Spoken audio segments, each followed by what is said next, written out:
Yeah, are we? Oh, yeah.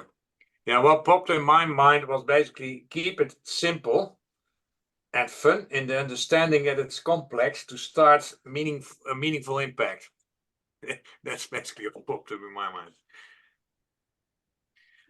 Which you just modeled perfectly. Yeah.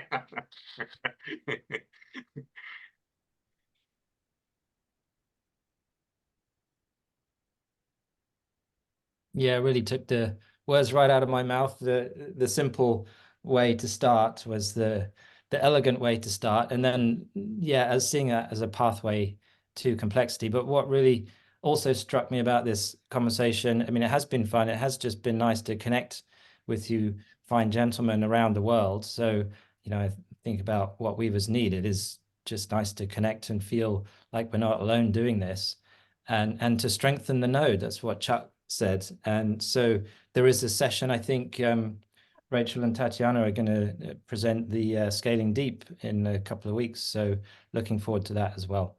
Yeah, so feeling good. Thanks, gents.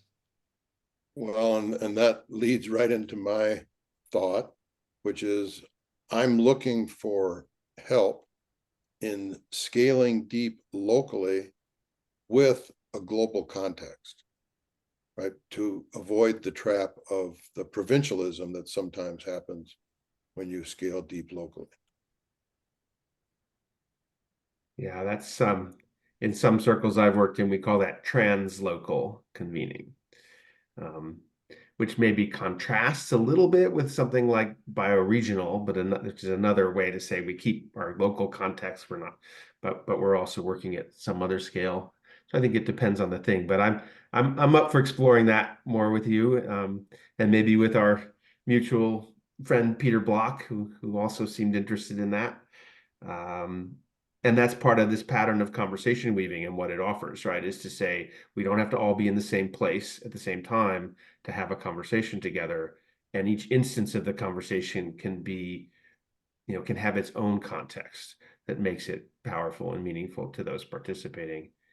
For me today, and this one, I'm kind of with you, Nick, that it was as much about, deepening my connection with you and with Alex, meeting Chuck and Gerard for the first time. And Gerard, I'd seen your profile on the map, and I was really, interested in a lot of things you put there and drawn to that. I had just emailed you and Nick earlier today about trying to coordinate some planning. And so just building the relationships to me is often what turns out to be the most important thing. But I guess there was also at the level of the question and the content, I I came into this saying, yeah, this wasn't my question, but I'm here anyway.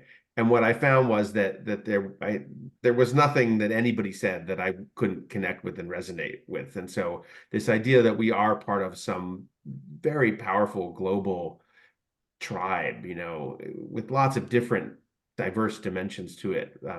But there's something connecting us all and connecting us to, I don't know, millions, if not a billion other people that are somehow sensing into this moment and seeing similar things. That was reinforced for me today. I just want to build on a kind of that, what everybody has been saying, and also carrying on the simple and fun, but maybe adding also the element of safe. We talk around the need for physical spaces to have these conversations, whether or not to be about challenges that we are dealing with personally, professionally, the work that we're doing, and the lack of those physical communities and hubs to have these conversations. And equally, I think finding space for having these circles, we often call them circles, to have these safe conversations that we can share and collaborate around. I think that's really, really beneficial. And I have that conversation in whether or not it be through organizations like Center for Social Innovation here in Canada, or how do we replicate some kind of semblance of that virtually? And what I'm really interested in this weaving conversation is how do we combine them? How do we combine in-person, virtual, synchronous, asynchronous? I think that's fascinating. I think it can be really powerful, especially if you look at different elements of keeping it safe and so that people are comfortable to share. So, yeah, really appreciate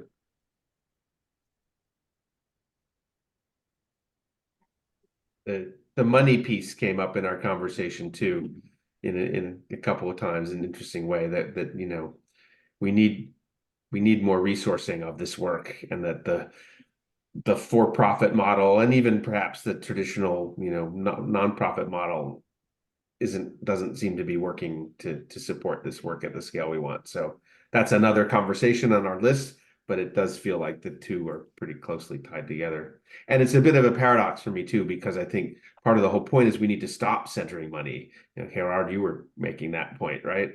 So how do we talk about money in a way that doesn't center it and make it the most important thing, even when we need it?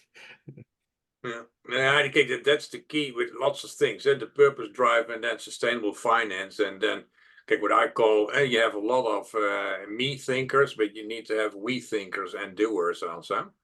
The enlarged picture also, if you're looking at what's going on in the world, you can also ask yourself the question, do we have enough time to create the change? You're already talking about the other scenario, but then do we have enough time to make the shift which is needed? That's it's a relevant question now. So, and I speak people individually, if I'm helping them with their life or work, lots of people getting depressed at this moment in time on what's going on in the world, and everybody, and most people, if you speak with them one-to-one, they're very lovely, and even if they are maybe less system thinkers, they more or less know what's going on, but they think, yeah, I can't do nothing, and so it's, that can be depressing, I think, and that's something, to my personal view, and I think for most of us, it's not about scaling. It's okay.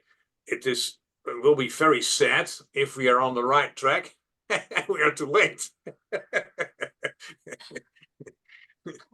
And so that's something what is interesting to reflect upon, not for now basically, but that's. And I was just looking. I had somewhere a week ago. I struck to an older article about it. Was an English guy who did about the scenario things, and it was quite funny. I will see if I can share it with all of you. But it was quite it was quite interesting if you're looking on these kind of make it very rational, and then that's was also popping in my mind now when we were doing it. And so we are all very optimistic. But if you are a realist, then you also need to make sure that there is another side of the coin there.